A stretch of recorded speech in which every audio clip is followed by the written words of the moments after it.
Paz do Senhor, meus irmãos, vamos dar continuidade ao livro de Marcos, capítulo 4.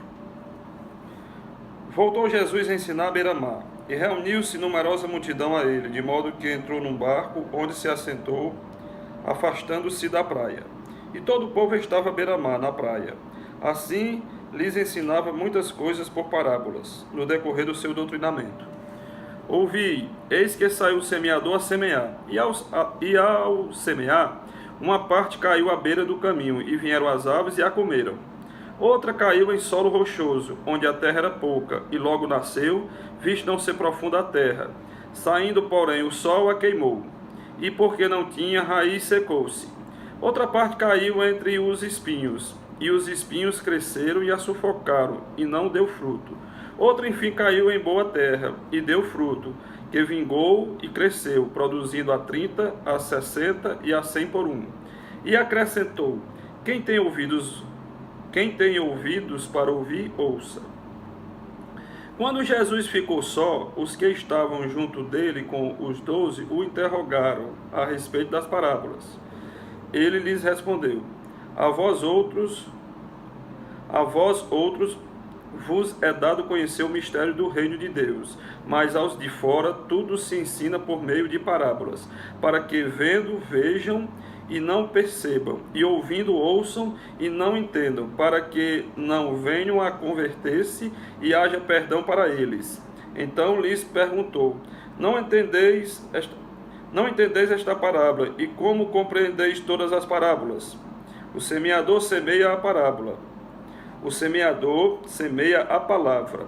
São estes os da beira do caminho, onde a palavra é semeada, e enquanto a ouvem, logo vem Satanás e tira a palavra semeada neles. Semelhantemente são estes os semeados em solo rochoso, os quais, ouvindo a palavra, logo a recebem com alegria, mas eles não têm raiz em si mesmos, sendo antes de pouca duração. Em lhes chegando a angústia ou a perseguição por causa da palavra, logo se escandalizam. Os outros, os semeados entre os espinhos, são os que ouvem a palavra, mas os cuidados do mundo, a fascinação da riqueza e as demais ambições concorrendo, sufocam a palavra, ficando ela infrutífera. Os que foram semeados em boa terra são aqueles que ouvem a palavra e a recebem, frutificando a 30, a 60 e a 100 por um. Também lhes disse: Vem, porventura, a candeia para ser posta debaixo do alqueire ou da cama? Não vem antes para ser colocada no velador? Pois nada está oculto, senão para ser manifesto, e nada se faz escondido, senão para ser revelado. Se alguém tem ouvidos para ouvir, ouça. Então lhes disse: Atentai no que ouvis. Com a medida com que tiverdes medido, vos medirão também, e ainda se vos acrescentará.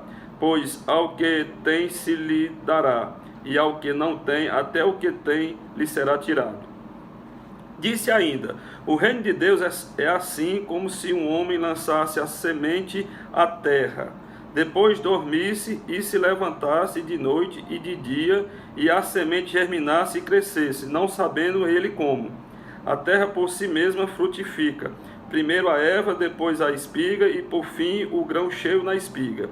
E quando o fruto já está maduro, logo se lhe mete a foice, porque é chegada a ceifa. Disse mais: A que assemelharemos o reino de Deus? Ou com que parábola o apresentaremos? É como um grão de mostarda, que quando semeado, é a menor de todas as sementes sobre a terra, mas, uma vez semeada, cresce e se torna maior do que todas as hortaliças, e deita grandes ramos, a ponto de as aves do céu poderem aninhar-se à sua sombra.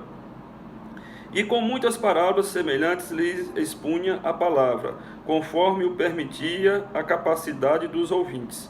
E sem parábolas não lhes falava. Tudo, porém, explicava em particular aos seus próprios discípulos.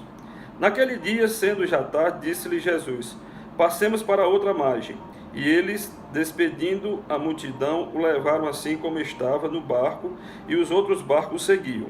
Ora, levantou-se grande temporal de vento, e as ondas se arremessavam contra o barco, de modo que o mesmo já estava a encher-se de água.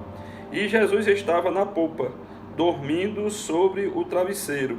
Eles o despertaram e lhe disseram: Mestre, não te importa que pereçamos? Não te importa que pereçamos? E ele, despertando, repreendeu o vento e disse ao mar: Acalma-te, emudece. O vento se aquietou e fez-se grande bonança. Então lhes disse: Por que sois assim tímidos? Como é que não tendes fé? E eles, possuídos de grande temor, diziam uns aos outros: Quem é este que até o vento e o mar lhe obedecem?